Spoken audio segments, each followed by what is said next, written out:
Wow, how do we follow up yesterday's show? Holy Jesus, Palomino, was that great? Stuttering John. He was on Opie and Jimmy's show this morning. And if you recall watching this show yesterday, John was quizzing me about my relationship with Opie and Jimmy and the Sirius XM. I said when they re-signed to do the show, Opie and Jimmy, that, look, I can't blame them for what they did or didn't do over there. They got to make money. I know that. It's a big risk to leave a steady income and job like that to support somebody. So I don't blame them. As time went on and as this is building and I think about it more, I'm curious to know how much effort went into getting me back. How much the bosses have you asked him? No, I haven't. But why That's not just it. ask him? We haven't spoken.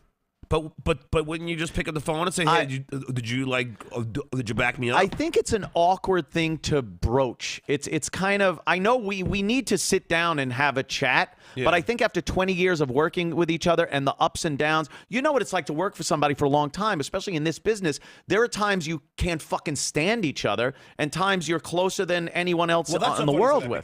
Because I was talking to my brother. Do we have time? Or are we almost over? No, I could go as long as we want. Because my brother, because I said, and if it's okay if I say, I said, like, there was some times that you guys didn't get along. Oh yeah. And my brother's like, get out of here. They were perfect chemistry. Everything was great. Yeah. I mean, you would never ever notice it. And then you and I talked like in like where like I know with me and Howard it was different. Howard would beat the shit out of me sometimes. Yeah, sure. And I would leave miserably, but I was a sidekick. I wasn't the co-host. Right. You were the co-host with Opie and him. But we were in a strange situation. There was a different dynamic there as a pure co-host. It was the Opie and Anthony show. I was brought in. He was already doing radio. He had a show on BAB, and he was always the guy that knew radio. So I was kind of there, like. But you were the funny guy. Well, that's what everybody says. And I never listened because I was on Team Stern yes, at Team the time. Stern. But that's what I'm here. And I had the privilege of watching you do your Howard impression. Oh, the Howard impression. And I laughed my freaking ass that's off. Funny. I laughed my. Cool. I swear on my life, I laughed my ass off. Oh shit. But yeah. So you were so with this whole thing that happens. And you can I don't expect you to lie, but but I expect you to sugarcoat it. It's a relationship. No, but this happens to you where they throw you off the show. Yeah. Now, you gotta be freaking pissed. Yeah, I was fucking pissed. Hell yeah. Okay, so then you get pissed, and there is not one thing in your body that goes, "Hey, Greg, come on. I mean, like, back me up here. I mean, this is our show." I didn't know. That never crosses your mind at all. I didn't know what was going on behind the scenes at that point. Right when right when it broke, before I was even fired, I didn't know what was happening. I got fired so quickly between when it happened to my firing. It was a very short period of time. Then after I got fired, I knew there was no getting me back based on what I was doing. And I had to concentrate full bore into getting something going, getting this show launched. Yeah. So I didn't give it much thought. And when I heard they signed or were even considering re-signing, I didn't give it much thought either. Again, my energies were here doing this. But see, now I'm going to call you on this. I'm going to call you on this. No, but I'm not done yet. You don't want to call for him? You don't expect a call? Like, hey... I expected a call, but I think he expected a call. And that.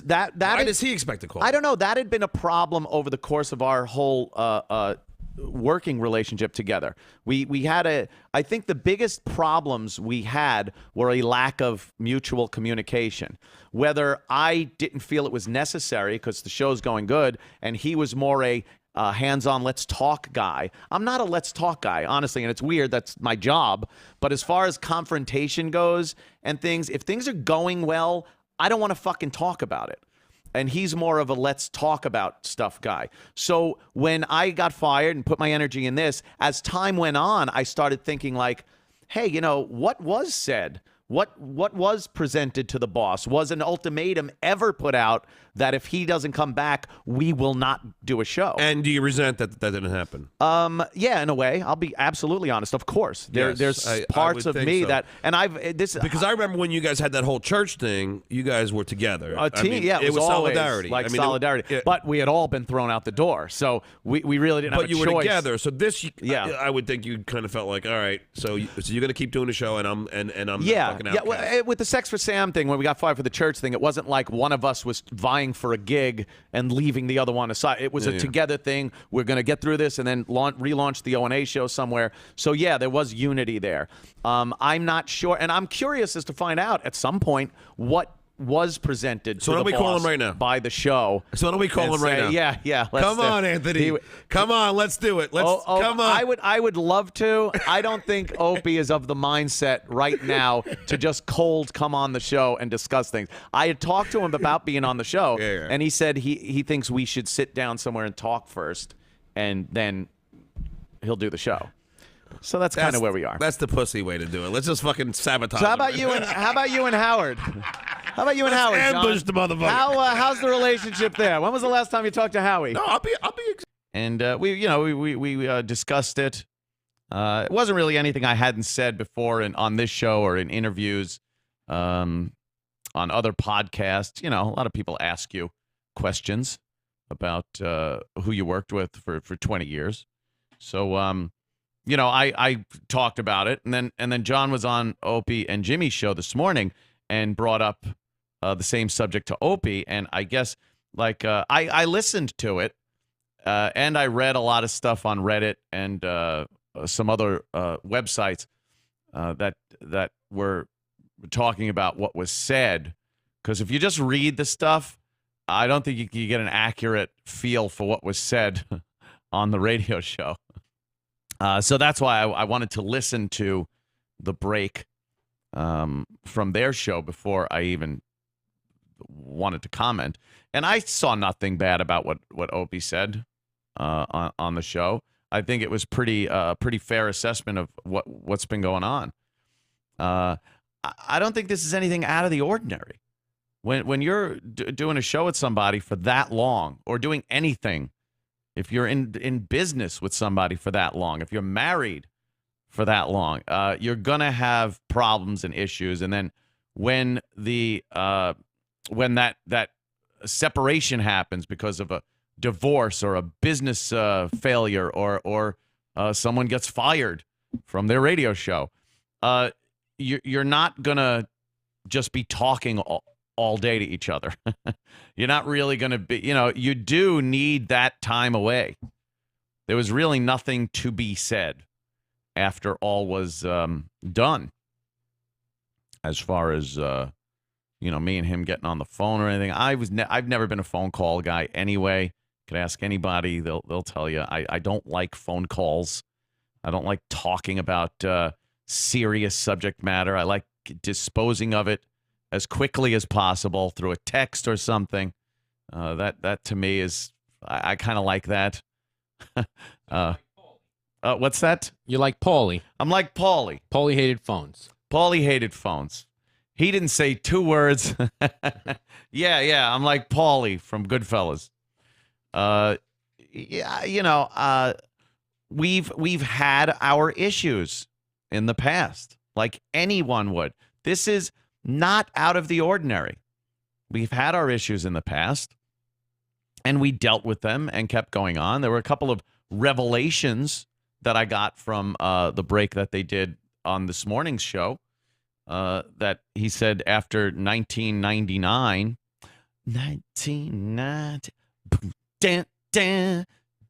he said that, that he wanted to quit then and do his own thing.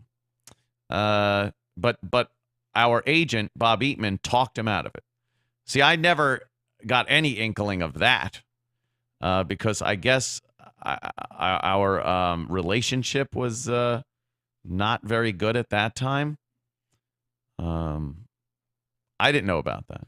I know our relationship wasn't that good, but I attributed that to the fact that I was divorcing my wife, and had a girlfriend that would be my girlfriend for 9 years. So it was pretty serious. And I'd never felt like she was being treated fairly by Opie and a few other members of the staff. That's all. And I was very angry with that. And it was very hard to work with somebody in that kind of, fun WNEW atmosphere when you're really pissed off. And I was pissed off at that point in time. There shouldn't have been an issue with who the fuck I'm fucking, and there seemed to be. So,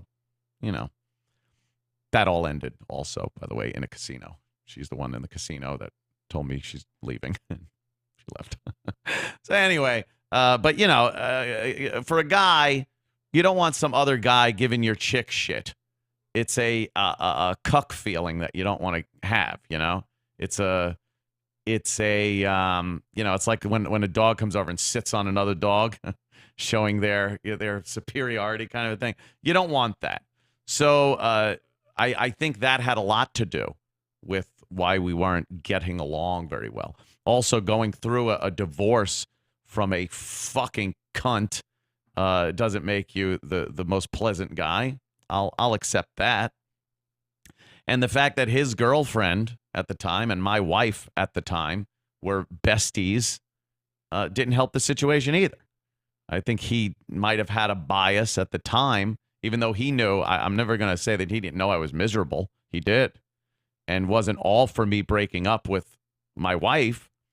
But I think he took a lot of shit even when he went home from his girlfriend at the time. So I think that added to the whole thing. There's not one singular thing here that you could look at and say, oh, that happened, and this is why Opie and Anthony's relationship wasn't stellar throughout 20 years.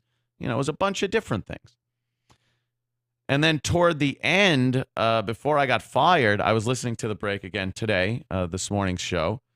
Stuttering John was on, and he's never shied away from asking awkward questions. God bless him. So he was kind of quizzing Opie on the same stuff he quizzed me on yesterday when he was on this show.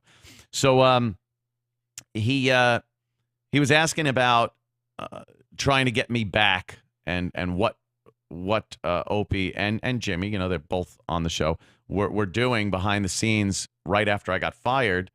And I've commented on this before also.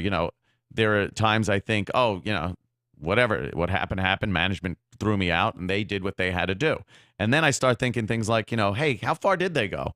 Did they go into Greenstein's office and say, go fuck yourself? We are not going back on the air until you put the show back together.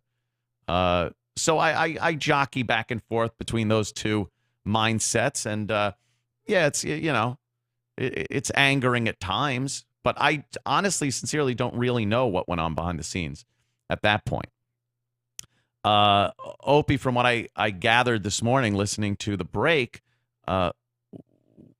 he's under the impression that I wanted to get away from the show and do this in some capacity. That I don't think is true. No, it's not. I would have been happy to re-sign with SiriusXM and continue doing that show. That's, what I enjoyed doing, and I would have continued doing it. I think the part he leaves out a lot is that during every contract negotiation, when our contract was up in October and this was July, so it's only 3 months out from the contract being up, and Opie was constantly during negotiations, every contract negotiation we ever had, constantly saying, fuck this, I'm not signing. I'll do something else. I don't need this shit. If this doesn't change, I'm going. It was always something about how he's not going to re-sign. And a lot of times I was left just swinging in the breeze thinking, all right, I need a contingency plan if he does leave. And there was nothing that gave me the impression of anything different than he was leaving when the contract came up. And this past contract, it was really apparent that he was really pissed. We weren't getting the studio space that we wanted. Management had been shuffled around so many times, the changing faces of management that were going on, and we weren't getting the support that we felt we were deserved and wanted for the program, with events and remote broadcasts, the Super Bowl stuff, all that stuff. So I was under the impression he was not going to re-sign anyway, and he was going to do something else. So that when I got fired, yes, ASAP immediately dove into this project with the help of very well-placed people like Keith, and bringing on stellar talent like Rat. All right, let's not go Garrett let's not go too crazy. And but I wasn't under the impression that there was going to be any remnants of the O&A show left for me to even pursue trying to get back on. I didn't want to sit out 6 months, maybe a year, whatever it would take for possibly them to come to their fucking senses, and by them I mean management, and hire me back. I couldn't sit around and wait for that. This is a proactive business. If you sit on your ass waiting for someone to do something, you're fucked. Fucked. So, we proactively put this together. It did not mean by any stretch of the imagination that this is what I initially wanted while I was still employed with SiriusXM, or why I had built this studio while I was at SiriusXM. I liked this as a fun hobby. People enjoyed watching some behind-the-scenes stuff that was happening at my house, whether it was drunk karaoke or, out by the pool or some of the parties that went on here. I just thought it was fun. Or if an event would come up on the news that I wanted to cover, I did that, and it was just fun. But in no way, shape, or form was it some replacement for the O&A show that I was gunning for.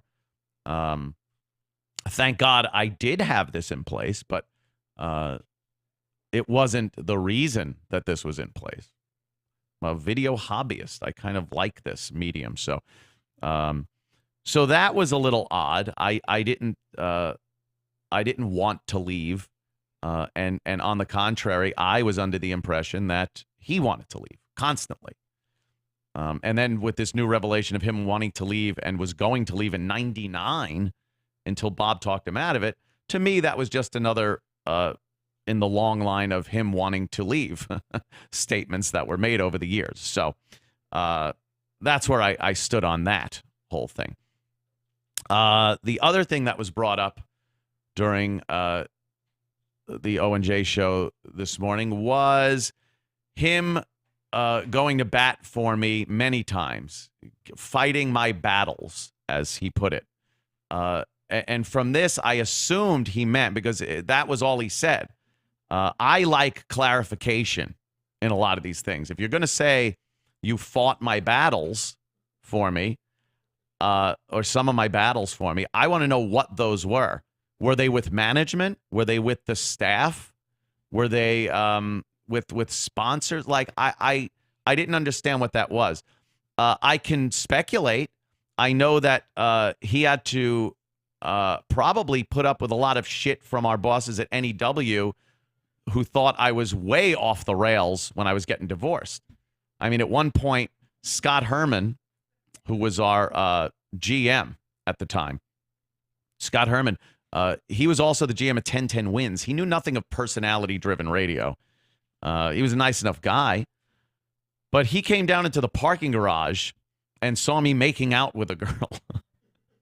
And I was married at the time. Miserably married, but I was married. And I think he then went to Opie and was like, what the fuck is going on with Anthony? Thinking, if he sees one of his 1010 Wins news anchors out there making out with someone, there's probably going to be a problem. If Anthony from the Opie and Anthony show was making out with some girl in the parking garage, who gives a shit? I was miserable. And what's that? At least it wasn't a guy, right? That's right. It was Jamaican Mike from the parking garage. I was making out with him. Yeah, so, I know he had to clarify things like that with management. but I think it was over dramatized by management a lot of times. I absolutely know I was doing my job on the show. I was going in on a daily basis and making what people over the years have called entertaining radio. And a lot of those clips and bits are out there for people to see. And, that was my job. And I did my job. So those fighting the battles, I don't know what that means. And it doesn't go one way. Like, I definitely fought battles for him with members of the staff over the years and management and the agent. It's the way it is. You're a team. You're partners. So, of course, there's going to be you're going to go to bat for who you're working with. So to say, hey, I had to fight battles for him and stuff, it's like, of course you did. I don't even think that needs to be brought up. Because, over the years, you're going to go to bat for your on-air partner. And so that was that. As far as another thing, the door is open. It's up to him. Now, that makes it sound like I have this show, and I could go back to SiriusXM, but I want to do this show. I have not heard word one about any door being open. I have heard speculation. I've heard third, fourth-hand information on chatter that some people have said. I heard from my own agent that he was going in to speak with some members of management, whether it was on my behalf or on the behalf of Opie or Jimmy. I still don't know. I've never heard anything that would give me any belief that they want to hire me back. So the thought that the ball is in my court and the door's open and it's up to me to pursue that is preposterous. And if the door is open and it's up to me, someone let me know, because I'll sit down and talk to anybody about anything. But I've never heard of the door being open. So as far as it being up to me, I don't get that. And I don't think it is up to me. I think it's just what it is. I was fired. Down the road, might there be some kind of reconciliation between me and SiriusXM satellite radio? Possibly, sure. I've been in radio for 20 some odd years. I've seen stranger things happen. I was fired by a company that immediately hired me. It's crazy. We got fired from WAAF in Boston. They had just been bought by CBS Radio. The guy that fired us was a CBS employee who then hired us at WNEW. The man that fired us, I played a CBS golf outing with him. It was stupid. So stranger things have happened. I don't, and also I don't think the president of SiriusXM satellite radio, the seat of president, is the most secure job over there. I've seen that revolving door over the years. So, one switch in the head muckety muck over there, and you never know what options might be available to me. Will I continue doing this show? Yes, no matter what. Would I make the choice if I had to choose between the two, that or this show? It will be this show. I'll say right now, if I have to make a choice. I enjoy doing this. I like being unbridled. I like that it's my show. So a lot of things were said, and in summation, I hold no ill will toward Opie. I obviously wish him the best during this time when we are separated. If we do get back together again at some point, I would wish both of us the best. And I do now in our independent ventures. But the other thing that was brought up was supporting each other. That was like a big thing. I felt like, because he said, I could make a difference with some of the assholes, as he said, on Reddit and various internet sites that really give him and Jimmy a hard time. I think that's unrealistic. There's no way, and this is after so many years of radio and interacting with people on the internet. You don't stop that. It's one of the fucking crosses that you have to bear in this age of technology and information. You are going to get shit all over on the internet.